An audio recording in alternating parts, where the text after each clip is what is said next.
The following is a presentation of Muddy River News.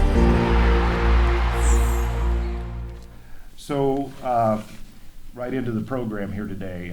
It's my honor as president of the Exchange Club to introduce Mayor Mike Troup. And Mayor is going to speak to us for 4 or 5 hours. Is that right today? Maybe only 2. Okay, very good. Very good. Well, with that, welcome Mayor Mike Troup.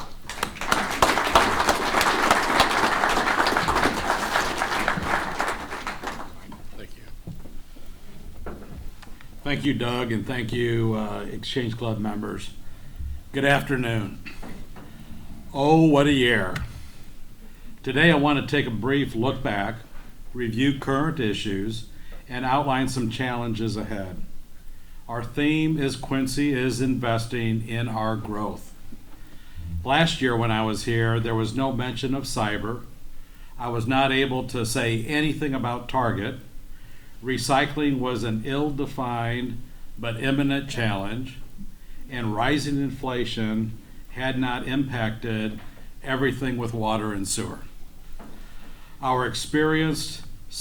Quincy experienced several highs and lows this year, and we proved strong enough to weather through it all.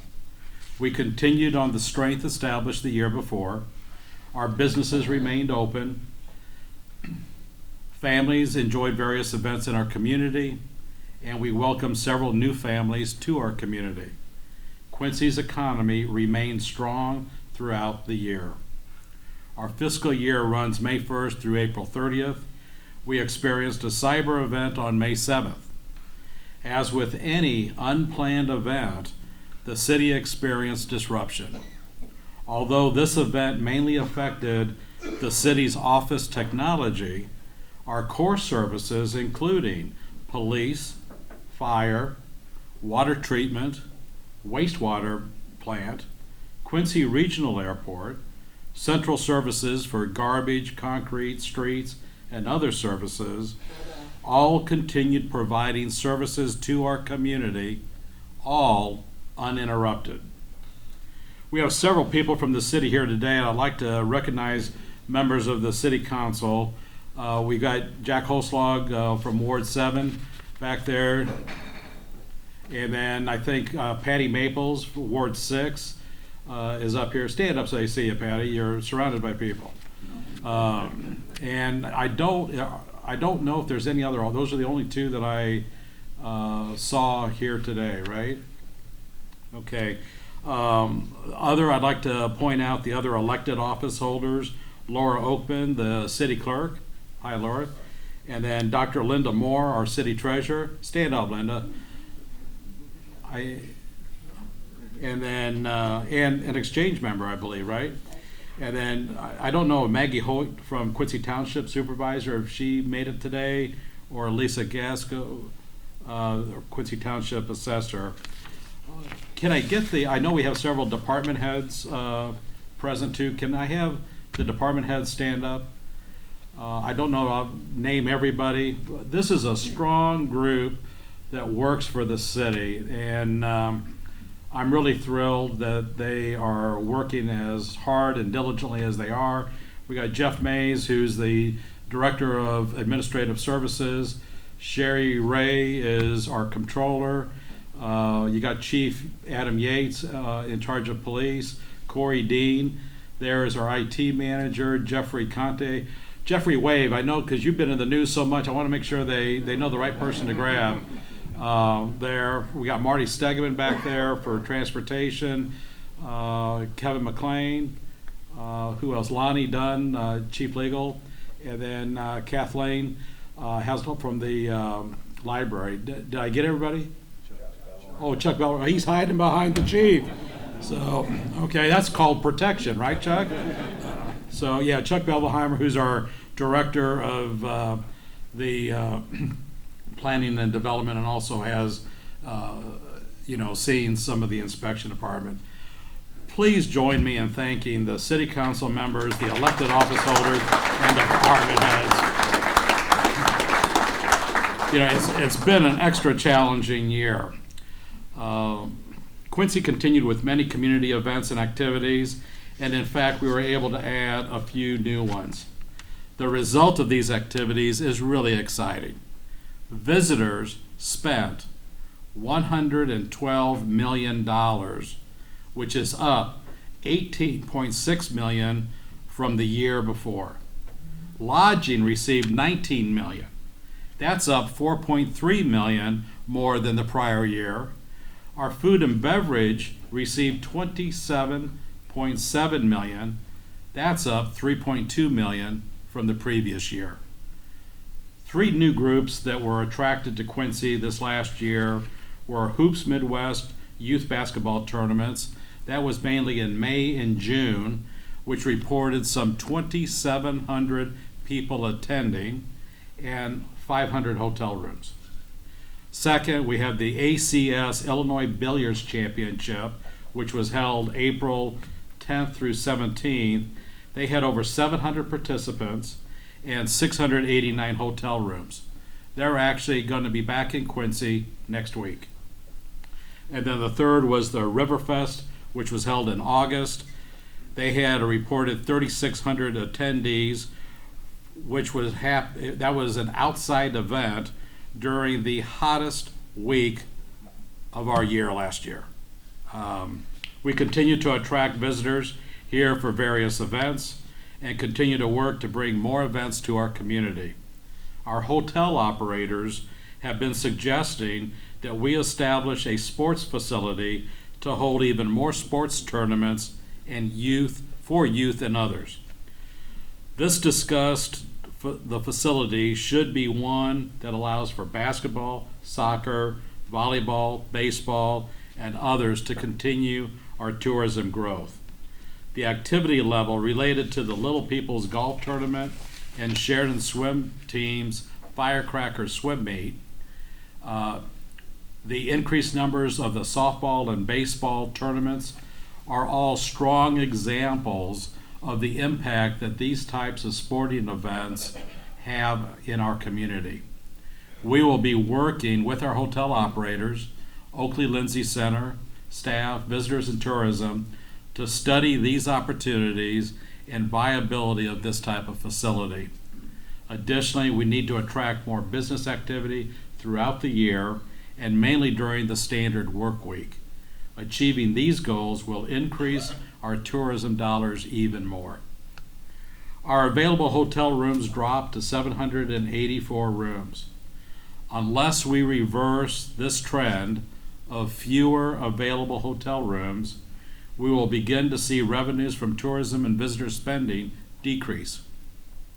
For this reason, I appreciate the support from the Visitors and Tourism and from the Oakley Lindsay Center in moving forward with the recently released hotel market study.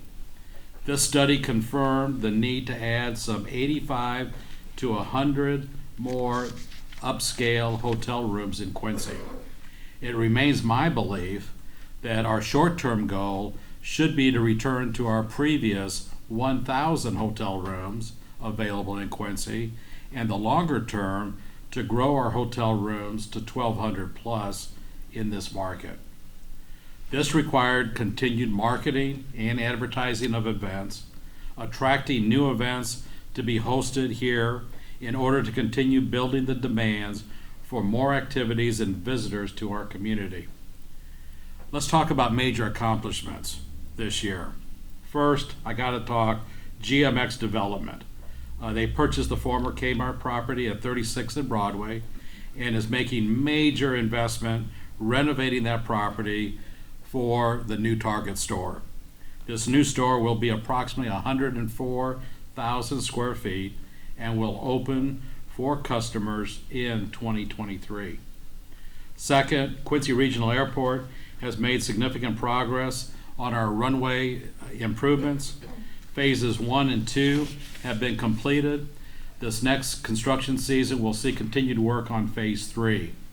Additionally, we completed a solar project at Quincy Regional Airport, and since late December, solar is providing electric power to our terminal building, reducing our airport operating expenses and establishing a new revenue source by selling excess power. Third, Quincy worked with the FAA with the assistance from Senator Richard Durbin's office to bring Southern Airways as our new Quincy Regional Airport commercial air service provider. Say that 3 times. Southern now has 2 daily flights to both Chicago O'Hare and to St. Louis Lambert airports, which both allow passengers to fly throughout the world. Southern has already improved the passenger traffic at Quincy Regional Airport and is also reviewing additional services that they may offer to provide even better service to our traveling passengers. We are thankful for Southern and pleased with their commitment to Quincy. The continued success of our QRAP program. This program assists working people moving to Quincy to fill an open position for one of our area's employers and live in Quincy. 45 QRAP applicants qualified and have received just over $155,000. These beneficiaries include new employees at Blessing Health System, Quincy Medical Group, Quincy Public Schools, Napide, Neiman's, Sharkey Transportation, Architectics, Quincy University, Gardner Denver, Quincy Herald Wig, Kohl's Department Store, Farm and Home Supply, WGEM, and others. 15 of the people qualified by purchasing homes. The other 28 received rental reimbursements. The QRAP has some 154 applicants.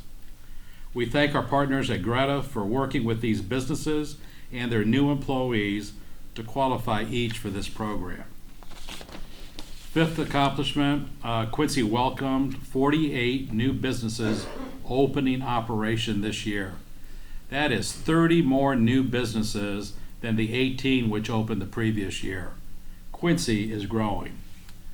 Another accomplishment, one that I'm really pleased with, is that our city council, your city council, approved the lowest city's property tax levy rate in over 40 years.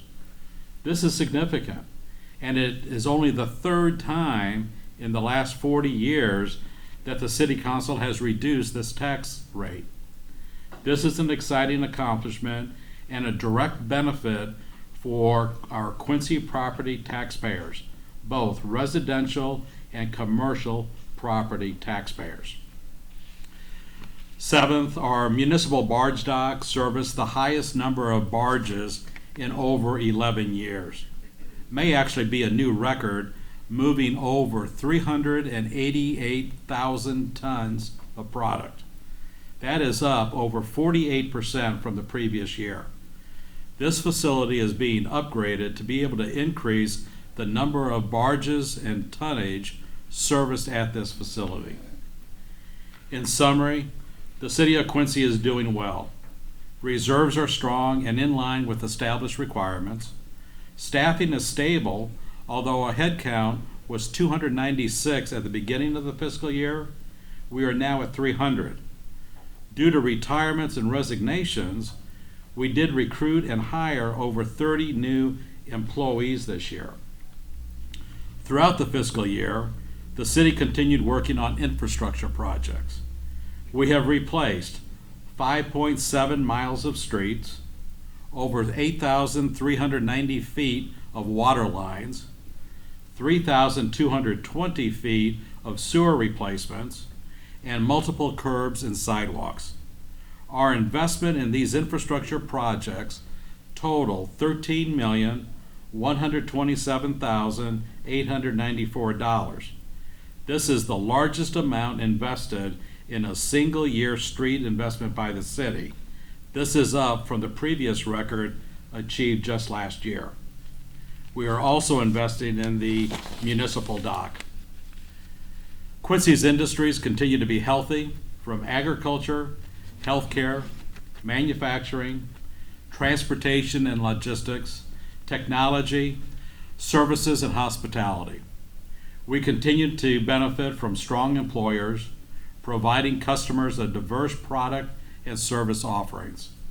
These employers are also strong supporters of many community events and organizations.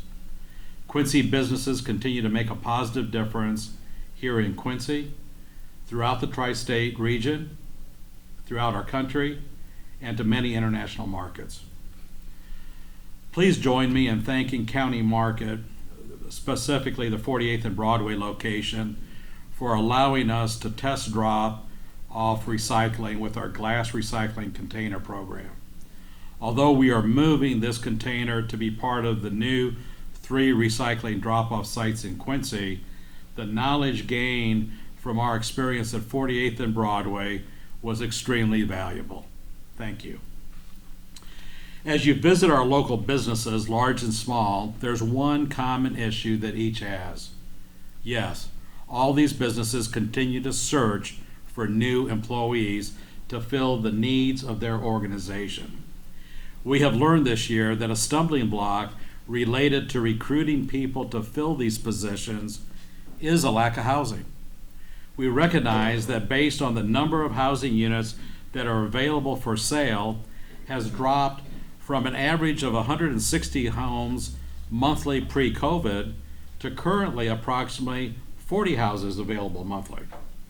No matter what type of housing units, rentals, both apartments and single family, or purchase single family homes, condos, or townhomes, Quincy needs more housing. We continue to work with builders, developers, and investors in building townhomes, apartments, condos, single-family homes to fill our housing needs. This year can be summarized as Quincy's moving forward, we're growing, and we're excited. Let's take a moment to look forward. Like last year, our top 5 needs: housing, continued infrastructure improvements, more retail, hotels, and jobs. Quincy's short of available housing in every housing category. If you haven't noticed, I can't say that enough. We are working to attract developers and property owners to build new housing units. I'm interested in seeing more rental units improved and built, as well as developing more condos, townhomes, and single-family homes. As we continue working to attract workers to this community, we need housing. The city continues to offer financial assistance to property owners that provide rental units. 2 available programs are our small rental assistance program and our downtown rental rehab. Additionally, the city has financial incentives for developers of more housing units. Developers should contact our planning and development office to learn if their projects qualify. The city's working on engineering for our next round of infrastructure projects. We're budgeting $12 million to be available for improvements to maintain safe streets, sidewalks, water, and other city services. We're also working on bringing solar projects to the wastewater treatment facility and to our city reservoir. In addition to reducing our operating cost at these facilities, we're also will be generating additional revenues for the city.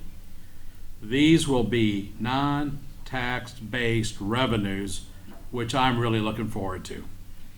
The city's barge dock should be completed with its improvements, as well as the 6th Street Promenade between Main Street to Vermont Street should also be completed. Work at our water treatment plant should also begin this year.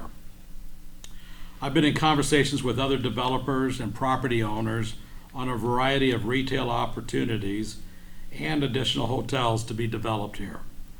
Although we do not have any official news to share today, I'm pleased with the contacts from a variety of retailers that are now looking at Quincy, and in many cases, we need to thank GMX Development for bringing Target, which is a major reason why Quincy is now on the other retailers list for expansion. Based on the progress and growth of Quincy's businesses, large and small, Quincy employers need more skilled workers. Our established QRAP program has started recording wins in recruiting people to Quincy.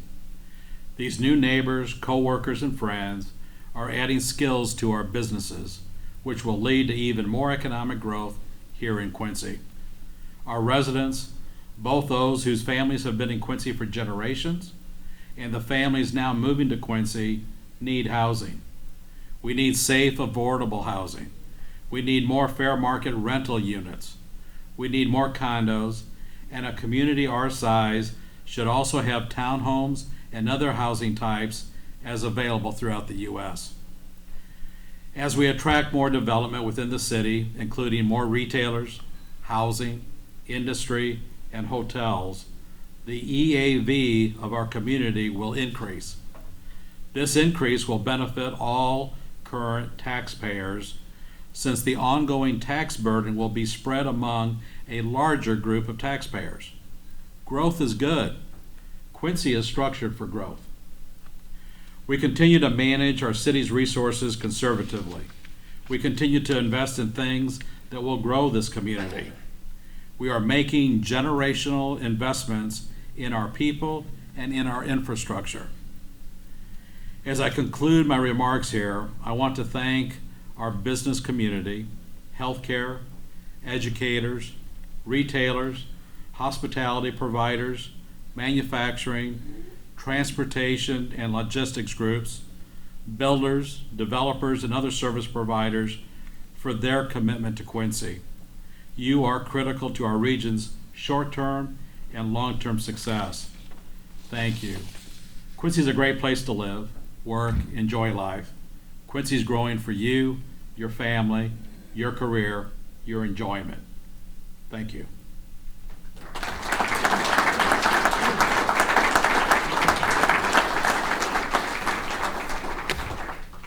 Based on last year, I know there's a couple questions usually. Yes. Do you have a rainy day fund? Yes, we do. And what's that? It's 10% of our annual budget, and we're slightly over that with where we stand today. So we will maintain that, at that level. That started several years before me, and I think it's a great tool. Yes. Mike, so you talked about the recycling. Is that what's over on 12th Street by the old Pepsi plant there? Yeah, so we have two sites today. We have 12th just north of Locust by the Pepsi where they used to store all their extra trailers. And then we're on the south side at the Hy-Vee by the pharmacy off of 12th and Harrison. And then the third site, which Jeffrey, I don't know if we received we still don't have the lease back. So we have Home Depot has given us a verbal that we can go out there. That'll be the third site. That site, actually we talked to all three of these owners at the same time, the same week, and we had verbal, yes, we think that's gonna work. The bigger the corporation, the longer it took us to get approval. Home Depot has our proposed lease, and they saw some things that they wanted to have changed. We're waiting for their attorneys to return that to us. Once we get that, we have to go to the city council, we'll get that lease approved, and then we've got to do a little site prep for that. That site will have ramps, so that'll be handicap accessible for all the containers at that site. So we're anxious to get that one up. And what are they collecting? They cardboard, paper, plastics, aluminum cans, and I think some tin. Glass, yeah, thank you. Yeah, and there are different containers. We do separate paper from cardboard. Cardboard, we actually, by keeping that separate, we can actually get a little money from the recycling people. Paper, you don't get much. I think we're still paying to recycle but the plastics and that we get a little money for as well. But all that said, there's less material going into the landfill. And I don't know, Jeffrey, do you know how many loads we've already hauled out of the two sites? I lost count. It's at least 7 truckloads that we've had to haul out of there in less than a week. So you think those will be a revenue source as well then? No. No, I'm optimistic, but not that optimistic. I think we're gonna be lucky if we can keep the cost, level, but no, I'm not looking that that's a moneymaker. But it's something, it saves us money also. The more volume that we can run through recycling, the less our garbage trucks are gonna pick up, and we're paying the landfill every time we take a load there. So we're saving money there, but it's still not gonna be a moneymaker. Other questions? Yes, sir. What is the intermodal port authority that we see the sign for coming across the bridge from west to east? There's a sign there. I don't know how soon that's going to come. We talk to the other ports people, and you've got other people here that I think have more knowledge than I do on the ports. My understanding there's a tree line between the land and the river, and my understanding is the Corps will not allow them to take those trees down. So, the other side that I heard, MoDOT isn't necessarily happy. MoDOT gave some money to acquire the initial part of the land there, but MoDOT's also going to have to buy the land back when they do the new bridge. So I don't know how fast any of that's going to happen. Is that on the Missouri side? Yes, Yeah. yeah. And Quincy, we have our, we're doing some expansion to the municipal dock. We're raising it, so when we had high water, we couldn't, it would flood and we couldn't get the trucks up to the dock to load or unload. We're raising the seawall, we're raising the road up, so as long as the Corps keeps the river open, we'll be able to operate the municipal dock. So we'll be able to handle even more volume. And then Mid-America has some other opportunities. They received some money earlier this year, and they're looking to doing some other port improvements on the Illinois side here in Quincy. So we're looking forward to that as well. Yes, sir. Prior to establishing the recycling sites, was there any studies done to determine the level of acceptance of the notion of having to sort trash when you go to these sites? Yeah, there was some work that we did, and we had some public forums. We noticed during the curbside recycling pickup over the last several years, there was a decline in the tonnage that we were seeing people use at recycling. We also were receiving calls by charging me $5 a month. I'm just going to put it in the trash, or take it to one of the county recycling sites. So, in order to try to get more recycling, we look, what else can we do? Where we had the glass recycling, which that was the only site in the area that you could recycle glass. It's amazing the number of tonnage that was hauled out of there every year. And we said, gee, if people don't mind grabbing their glass and taking it there, maybe if we had cardboard or we had something else, they'd be willing to do that as well. And based off of even the first week level of activity, we're off to a great start. We will have comparisons here in another month or two as to how much tonnage our current drop-off is collecting versus what we were doing with curbside to see how the trends are working out. But I think long-term, the less we can fill up the LaGrange landfill, the better off we're all going to be. Mike, any update on the new bridge? We need one. I guess that's not an update though, is it? We knew that a few years ago. We're working with IDOT. I tell you what, I've got two other priorities really ahead of that. One is Broadway. A year ago, Broadway was not even on the 5-year state list for improvements. It is now. The problem is it's on the 5-year list. And if you drive down, which most of us do almost on a daily but at least a weekly basis, it's not going to last 5 more years. Okay? So we're trying to push ahead with IDOT that we really got to get something done with Broadway. The other would be Illinois 57. John Spring and the other former mayors, we all signed a letter earlier this year asking the governor to really reconsider that as a 4-lane road all the way down. The IDOT in the study is saying, well, you get 4-lane down to basically about where Gardner Denver is, and then it goes to a 3-lane. If you look at all the development from the port, from the railroad, from doing containerized shipments, by the time that road is built, we're going to wish we had a 4-lane all the way down to the bypass. So we're trying to still get the state to look at that, and then I think the bridge comes in. So I think the new bridge coming from Missouri into Illinois is probably in that 10-year horizon. But I certainly hope we can get Broadway fixed well before that. Yes, sir. After last year's computer hack, are we safe from that happening again?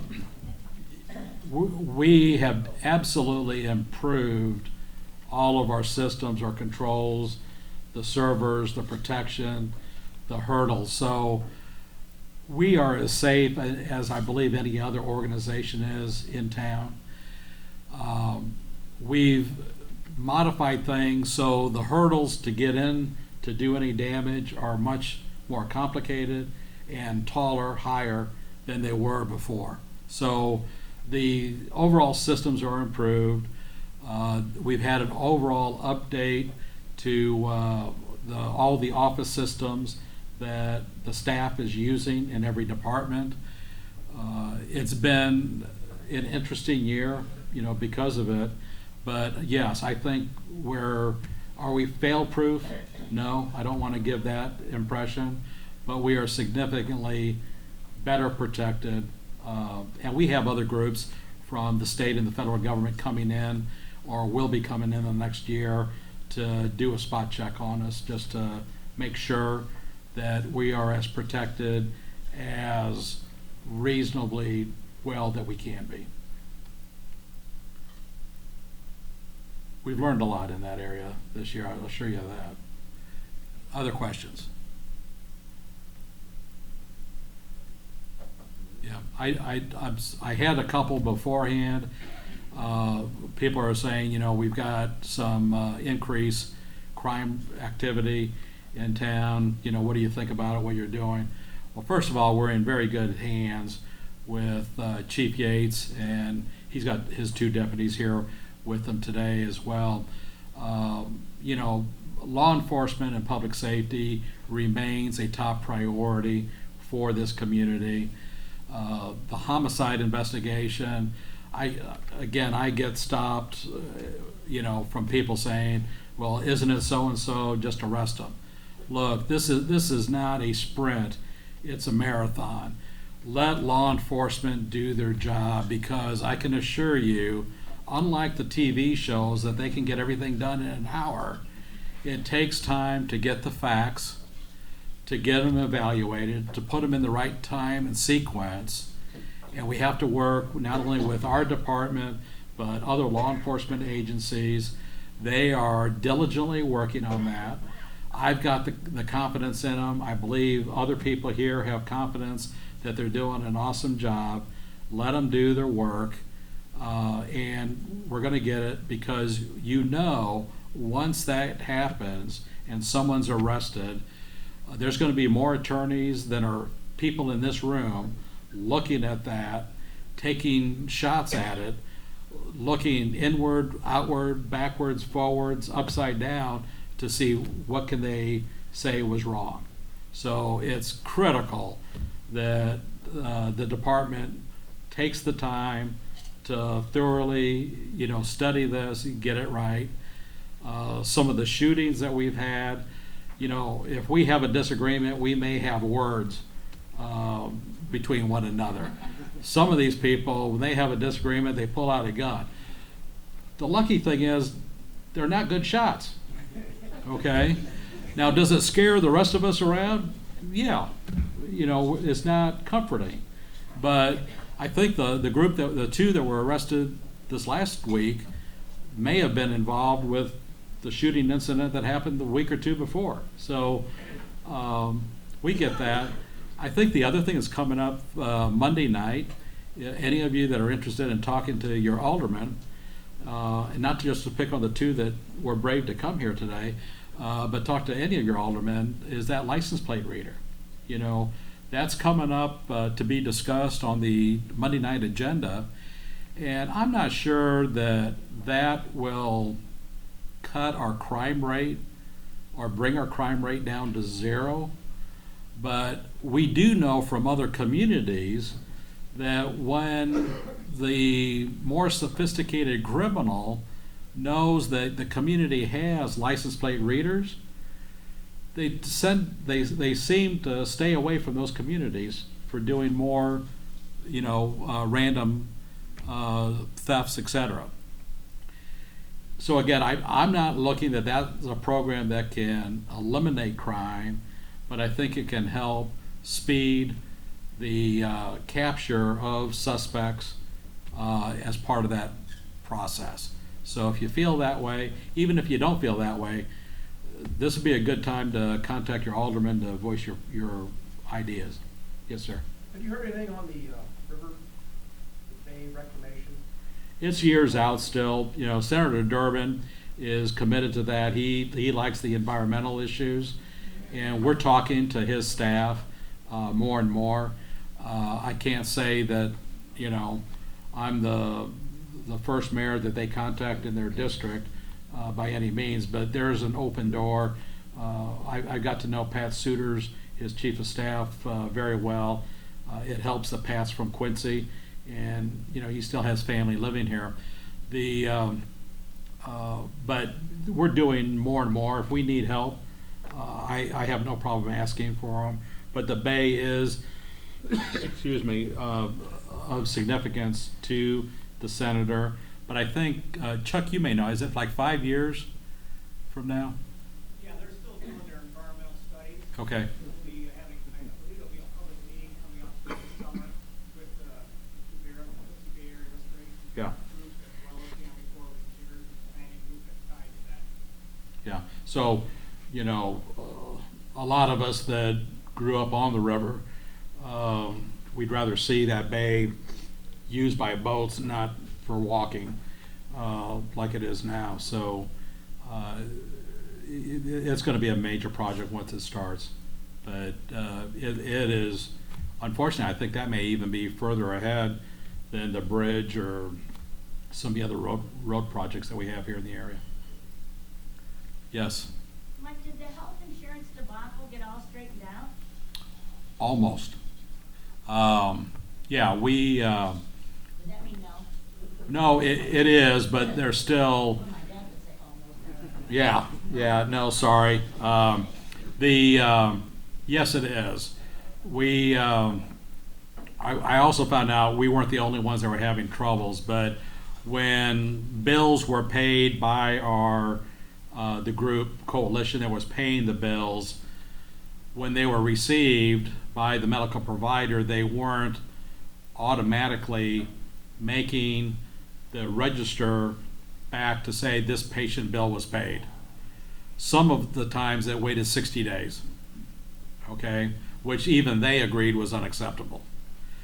We also had other problems that on the renewals, when we had the open enrollment to go into effect January 1, the insurance carrier put an effective date of 4/1/23 instead of 1/1/23.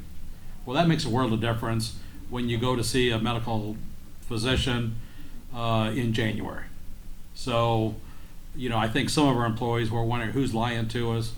Is it us or is it, you know, the insurance company? And it was neither. And we got that worked out, but unfortunately that took 6 weeks. But that's like looking for a needle in a haystack. We got it. I think we have all of that better, you know, better managed now. Yeah. Other questions? Yes, sir. You were talking about hotels. We have 2 hotels that are disrepair or been shut down. Is there any plans for those? You want my version of the plans or what the owners want to do? You're the guy talking. My version would be, I think they both ought to be demoed and sold so somebody can do something else with those properties. I know the Eagles Nest over the last month has had at least 6 out-of-town developers coming in to take a look at the property. They think they can buy it, renovate it, and open up a 129-room hotel at Eagles Nest. We walked through with one of the potential developers. They've decided, and they had an offer down, they pulled it, saying there's no way that their numbers work to make that happen. A few others that have taken a look at it realized it's probably going to be a demo, not a rehab. I think the owners of both properties have to get more realistic with what the fair market price is for their properties. Welcome Inn is still in a legal suit against the city. They think even though we use their structural engineering report on top of the independent one that we had that says the building's not safe, that we closed it down for inappropriate reasons. I'm not too worried about that suit. I'm disappointed that it's taking the time that it's taking, and we're looking at what other steps can we do to move that whole project along. The rehab of that, well, at the Welcome Inn, the building on the south part of that property is the only part of that structure that is even remotely possible to rehab. And I think the estimated number is somewhere north of 20 million, where you could tear down and build a new hotel for 15 to 18. So I don't think reasonable people, developers, are going to want to buy the property and put in that kind of money, to rent. But by God, we need hotel rooms. So if a developer wants to come and renovate the Eagles Nest, but they renovate it up to the city code, which includes sprinklers, I'm all for adding another 129 rooms. But I don't know how much money it actually will take to bring that building up to code. I was in there in the last 6 weeks. I haven't been in there for 10 years before that, and it needs some work. Yes, sir. Anything going on with the Illinois State Bank building, that boutique hotel supposed to go in? Yeah. They've spent longer than they expected obtaining historic tax credits. And with that, that's a complicated process. They are getting that. I don't know that they have it all in hand yet, but that has been the biggest delay. They've got a verbal. I don't know that they have all the paperwork in place, but we should start seeing contractors moving in to do it. The plan is still there. I think the number of rooms may have been modified a little. I think it's maybe instead of 28, maybe 30 rooms or so. Now they're still looking at the rooftop and a restaurant in the former bank lobby, but they're going to be starting that work, we hope, this summer. Anything else? I appreciate you.